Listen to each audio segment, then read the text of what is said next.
Eskerrik asko Bilbao Guggenheimen ikesteko gonbidapen honen gatik. Gracias. Eskerrik asko gonbidapen honengatik hemen gure lana Guggenheim Bilbaon aurkezteko aukeragatik.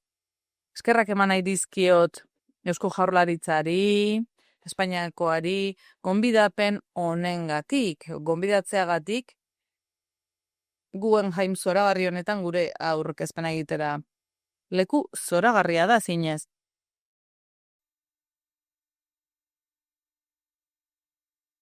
Europako batzorde berria gaitasunen bateratzea bultzatzen ari da herritarrak eta langileak ahalduntzeko mundu aldakor honetan.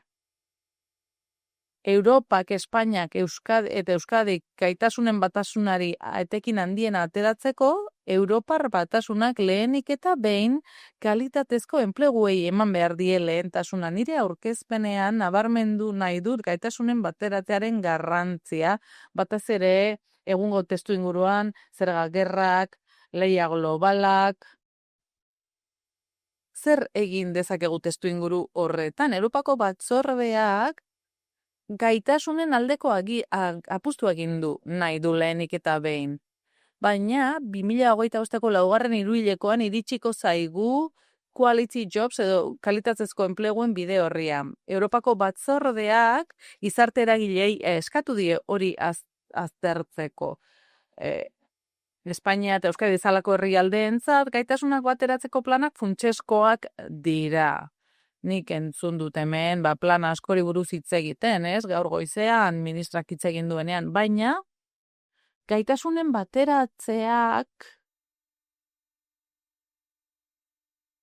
ikaslei laguntzen di, enpresei laguntzen di, nire iritzea da baietz, baina lehentasunak ondo ezarrita jarri behar ditugu lehenengo, kalitatezko enpleguen bideo horria ezarri behar dugu, eta gero gaitasunen bateratzea. Hemen erakutsiko ditut Europako proiektu batzuen emaitzak. Gini proiektua, Bridges 5.0 proiektua, eta beste Seismic proiektua. Eta emaitza batzuk eskainiko dizkizuet baita ere Holandako ikerketarenak. Ez dira erabat Euskadiko emaitzen berdin-berdinak, baina erakusten digute herbereetan bai ikas dezakegula hemen gertatzen ari denaz. Ni Steven Tons naiz, Holandako TNO enpresan ikertzaile seniora naiz, Tengaliaren antzeko enpresa balitzateke TNO. Eta irakaslean naiz Lovainako unibertsitatean eta egun Bridges 5.0 eta Seismic proiektuko ikertzaile koordinatzailea naiz.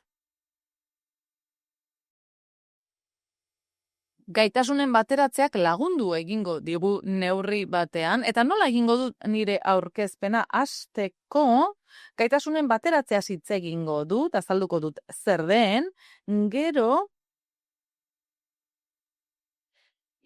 egingo du nola ikuspegi horrek nola lagun gaitzakeen, gaitasunetan zentratzeak eta ze arazo sorditzakeen, eta hirugarrenik azalduko dut zergatik uste dudan enpleguaren kalitatean zentratu beharko genukela lehenik eta behin. Eta amaitzeko ondorio batzuk aipatuko ditut.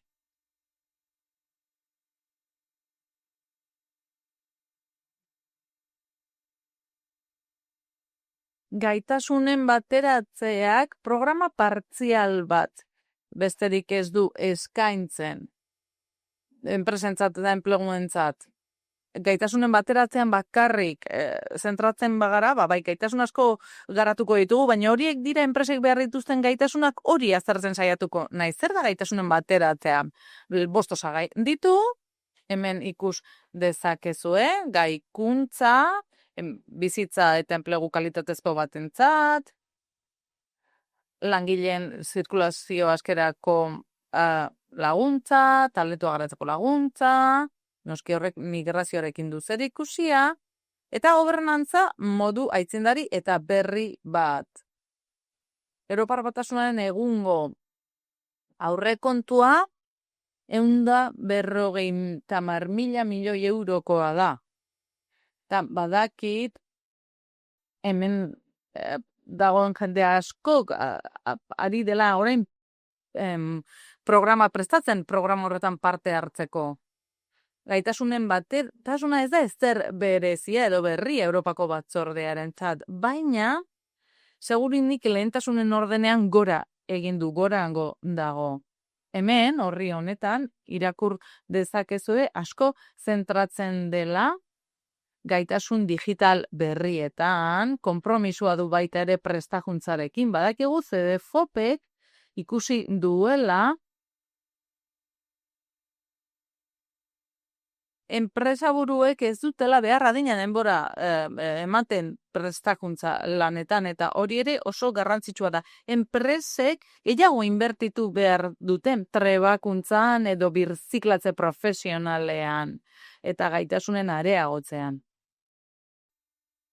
Europako langileak, Europako dozen lekutan lan egitea ere bermatu nahi dugu, baina baita ere hemen. Eta azkeneko gaia, eta oso sustantiboa dena, da hemen migratzaile aukako horma garaiak eraikitzen ari garen mundu honetan, ezin duguna da cherry picking edo gustatzen zaizkiguna bakarrik aukeratu. Ez. Espainiako gobernuaren ikuspegia askoz ere hobea da. Ongi etorria ematen die migratzaile guztiei trebakuntza eskaintzeko. Espero dut Europar Batasunak antzeko zerbait egingo duela. Gaitasunen batasunaren gauza deigarria da, kalitatezko enpleguaren bide horrearekin batera jarri beharko litzatekeela martxan, baina ez dakit zer gertatu zen, bide horria atzeratu eginda aurtengo 2025ko amaieraren-zat,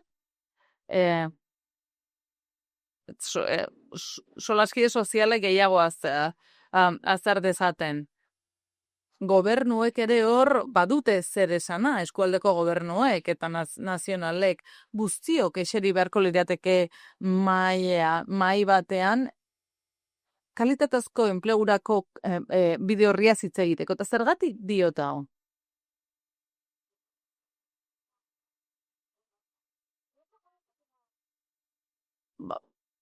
Programa batzuek zalantza eragiten didate.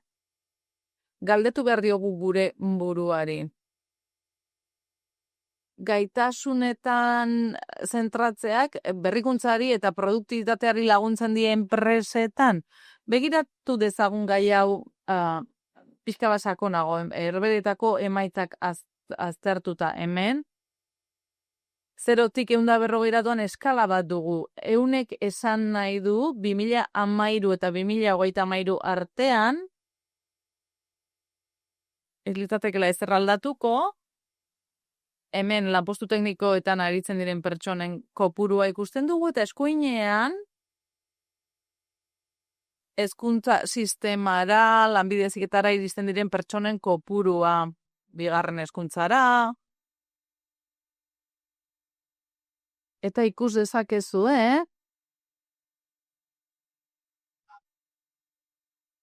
lanpostu teknikoak bikoiztu egin direla lan merkatuan.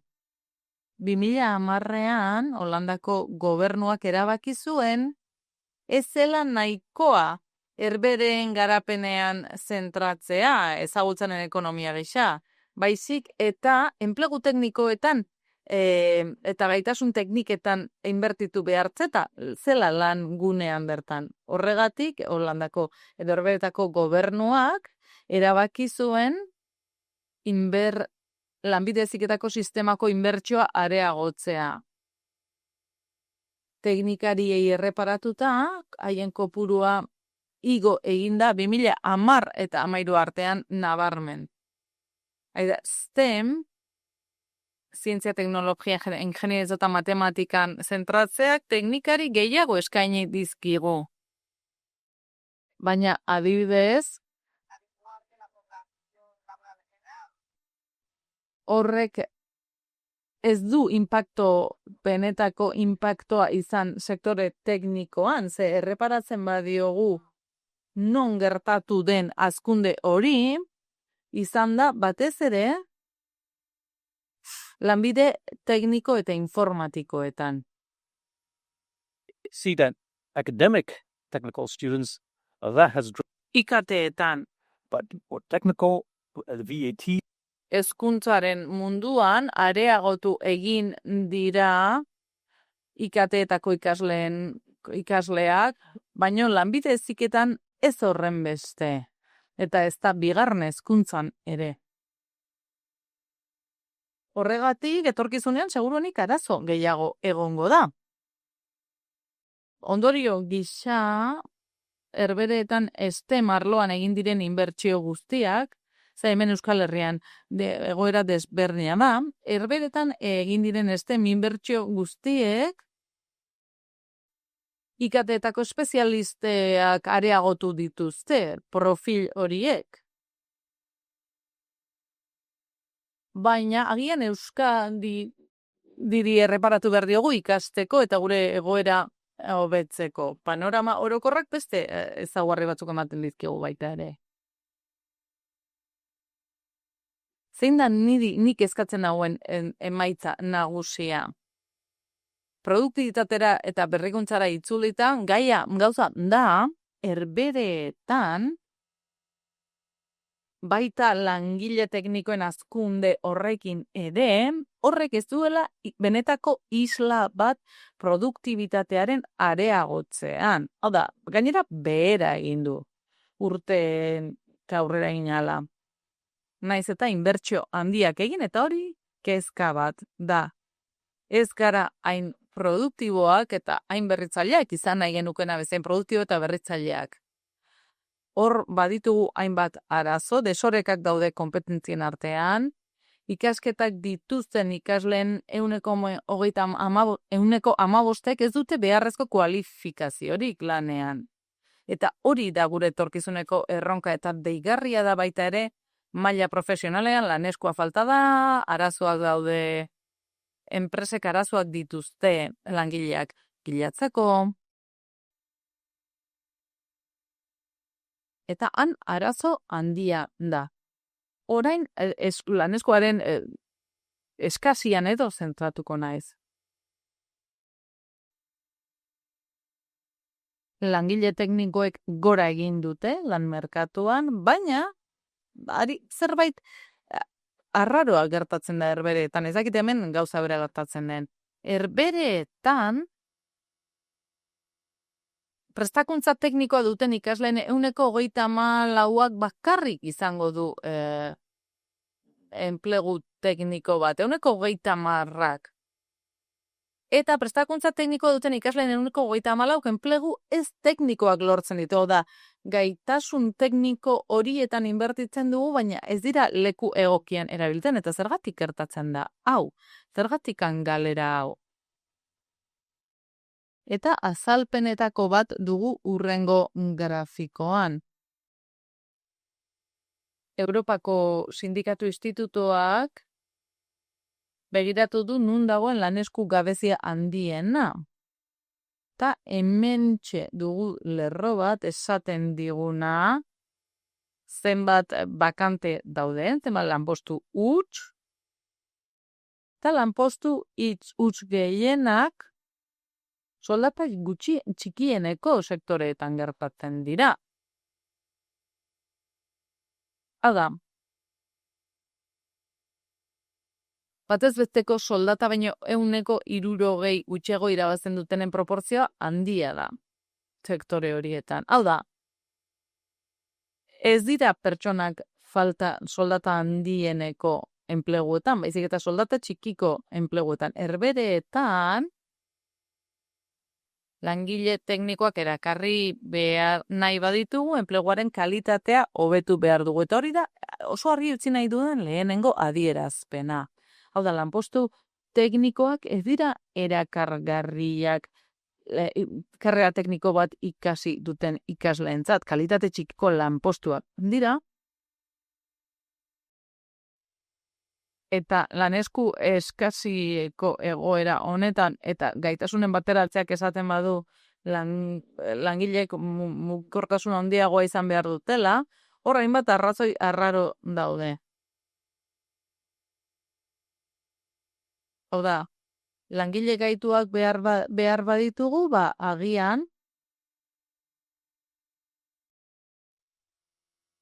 itxi egingo ditugu zenbait planta, energia asko kontsumitzen dute, ingurunea kaltetzen dute, eta lanpostu horiek kentzen baditugu, langile horiek eskuragarri egongo dira beste lanpostu batzuetan aritzeko.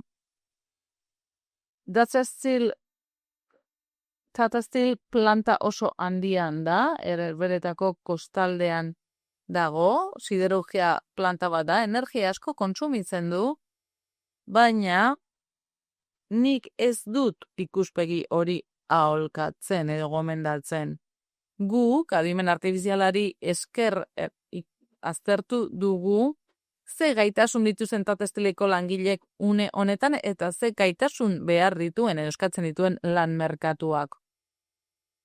Eta gaitasun hori dituzten pertsonak enplegu hauek beteko balituzte, aukerak eta soldata galduko lukete. Eta hor grafikan berdez dauden puntuek aldaketa on bat erakusten dute, baina hori ingeniarien eta zuzendarien lanpostuak dira. Baina naranja eta gorriz daudenak ahokatze zaila erakusten du langileen gaitasunen, Tata Steeleko langileen gaitasunen eta beste sektoretan behar direnen artean. Hau da, Tatak itxiko balu gaur, espezialista teknikoa segurunen langabeziara joango lirateke ez luketelako aurkituko beren gaitasunekin bat datorren enplegurik. Pentsatzen dut ados egongo zaretela nirekin, oso akats handia litzateke enpresa hori iztea. Enpresa tekniko horiek behar ditugu batez ere egungo lehiakortasun testu inguruan. We need quality jobs. So is focusing on company practices. Guk kalitatezko enpleguak behar ditu. Eta beraz, enpresaren praktiketan zentratu behar dugu. Hori litzateke estrategia on bat.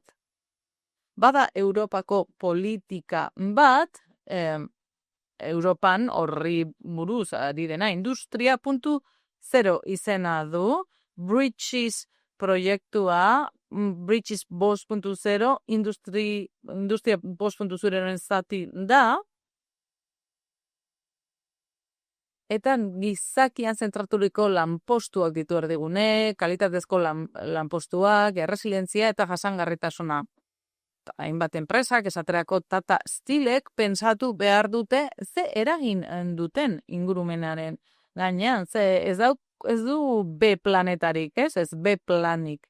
Planeta bakarra dugu, ingurumen bakarra dugu, eta hor inbertsio egin behar dugu hobetu dadun. Europako batzordeak pensatzen du 5.0 industria alternatiba hobea dela. 4.0 industria teknologian zentratzen zen, 5.0 hobekuntza dakar. Batzordeak dio ez dela iraultza bat baizik eta etorkizun alternatibo bat enpleguaren arloan gertatzen ari denerako. Eta gizakian zentratzea, gizakia erdigunean jartzeak arreta asko erakartzen du hor 5.0 industria programan. Eta harrigarria ere izan daiteke, ez? Europa batzordeak gizakia erdigunean jartzea lan munduari dagokiona, ezen normalean arauak dira egiten dituena, ez? Zer egin dezakegun zerrez, baina batzordeari zaigu esaten oraintxe bertan kalitatezko enpleguak eduki beharko gainituzkeela enpresetan, eta haiek, lanpostu horiek, gizakia erdigunean jarri beharko luketela. Europara Batasuna entzate ikuspegi erabat berria da. Eta aldaketa, paradigma aldaketa bat, jarrera aldaketa bat Bruselatik datorkiguna eta arrepa jarri behar dioguna. Ona da esate, gizakian inbertitu behar dugula esatea, baina horrek funtzionatzen aldu. Enpresak hobeto egiten dira, bi aipu eskainiko dizkizuet Lehenengoa Europar Batasunaren azterlan batena da, Europako Batzordearena, erantzukizun sozial korporatiboan zentratua, eta horri buruzko zuzentaraua, eta esaten du, enpresek jasangarritasunan inbertituz gero, beraien finantza emanitzek korrelazio positibo bat erakutsiko dutela. Eta ez bakarrik jasangarritasunari dagokionez, baita ere interesetan horrek erakusten digu gizarte erantzunkizuna ezinbestekoa dela hobekuntza horretarako. Bigarren aipua 2023ko azterlan batekoa da, eta esaten du enpresek gizarte alderdian inbertitzen badute, horrek abantaila emango diela lehiakideekin alderatuta, eta horrek errentakagarritasun handiagoa ekarriko dela. Beraz, gomendagarria da gizakiengan inbertitzea. Lehenengo aipua meta azterlan batetik dator, 200 ikerketaren meta ikerketa batetik, baina datu guztiek erakusten dute enpresak zentratzen dira langunean gertatzen ari den horretan, kalitatezko enplegu batean, horrek beraien finantza egoera hobetuko duela, beraz, zergatik ez egin? Well, Stephen, we are in a Pertsona askok esango diate, Steven, globalizazio testu inguru batean gaude, begirazerari den gertatzen estatu batuekin, egoera honetan teknologia asko ari da hobetzen, lanpostuak suntsitzen ari da, eta migrazioaren presioa dugu gainean. Eta bai, noski, ikus dezakegu denboran zehar, Gini proiektuan ikusi dugu, hiru joerak goruntz doazela, eta horrek eragiten digu, eta aldatzera eta egokitzera behartzen gaitu, eta sailburuak esan duen bezala, lanbide heziketa hobea behar dugu egoera horri aurre egiteko. Baina horrek langune okerragoetara garamatza, modu negatiboan eragiten digu, eta hemen saiatu gara sakonago aztertzen eta ikusi dugu nola eragiten zien horrek kalitateari. So, like Malta, Hemen dugu eraldaketa maila edo gradua Malta eta beste herrialde batzuk. Globalizazioak gehiago ukitzen ditu herrialde horiek eta teknologiak eta migrazioak eragin handiagoa du haiengan. Eta honek desberdintasun handiagoetara eramaten gaitu zenbat eta gorago egon. Ikusten dugu desberdintasun handiagoak daudela, baina lerroa ikusten dugu pixkanaka handituz doala, korrelazio gutxieneko bat dago, eta sakontasun handiagoarekin begiratzen badugu ez dago desberdintasuni joera hauen barruan. Beraz, zer egin beharko genuke joera hauek erabili indartsuagoak izateko? Garrantzitsuena ez da teknologia, globalizazioa eta migrazioa baizik eta desberdintasunak hezkuntza mailan. Eta planteatu beharko genuke hori zertan datzan eta nola aurre egin desberdintasunei, desberdinkeriari. Adibidez, produktibitate falta ikusten dugunean, behar bada beste gauza batzuetan jarri beharko genuke fokoa bridges, programa honetan, teknikarekin batera lantzen duguna, eta Mondragoneko unibertsitatearekin eta Mondragoneko enpresekin batera landu duguna. Hainbat prozedura aztertzen ibili gara eta ulertzeko zer behar duten enpresa horiek 5.0 industriara pasatu alizateko. Honek zerikusia du gizakian oinarritzearekin, jasangarritasunarekin ere bai. Eta honek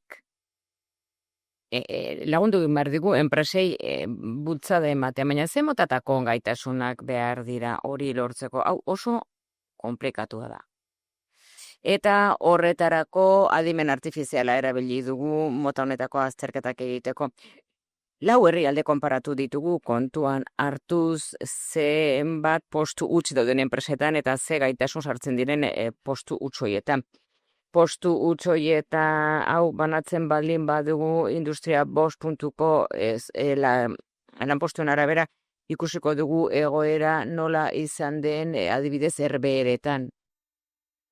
Ikusten dugu zein den enpresen eskakizuna eta ikusten dugu gaitasun berde gehiago eskatzen direla, gaitasun digital gehiago ere bai, eta baita ere kudeaketa gaitasun gehiago, beraz, sailburuak esan duen bezala. Kudeaketan oinarritzen gara, ekintzailetzan, pentsamendu kritikoan, hau da, enpresek eskatzen duten zerbait delako. Eta nahi baldin badugu produktibitatea hitz egin, eta zer ari den gertatzen gaur egun, gaitasun horietan oinarritu behar dugu, eskatzen diren gaitasun horietan hain zuzen ere. Enpresek eskatzen dituzten gaitasunetan. Hau da merkatuak eskatzen duena, eta hemen ez dena erakusten da Frantziarekin eta Erresuma Batuarekin eta Austriarekin konparatuz gero, profil hauek desberdinak direla. Beraz, tokiko azterketa bat egin behar da, ulertzeko zer den benetan leku bakoitzean behar dena. Zuk ezin duzu formula bakarra izan herrialde guztientzat baliogarria izango dena Europan. Honetan, Europak dituen erronka hauetan, abantaila lehiakor bat sortu behar da Industria 5.0 oinarrituta. Eta nazioarteko ingurunea erronka handia da, denontzat nik uste du denok, telebista ikusten dugunean elkarri galdetzen diogula. Noiz iritsiko da hurrengo ustekabea, zer esango digute bihar, zer izango da hurrengo sorpresa. Badugu herrialde bat, desinbertsio handienarekin hasi dena estatu batua kritikatzen ari da unibertsitateak ematen dituzten diplomengatik eta inbertitzeari utzi dio informazioaren teknologietan.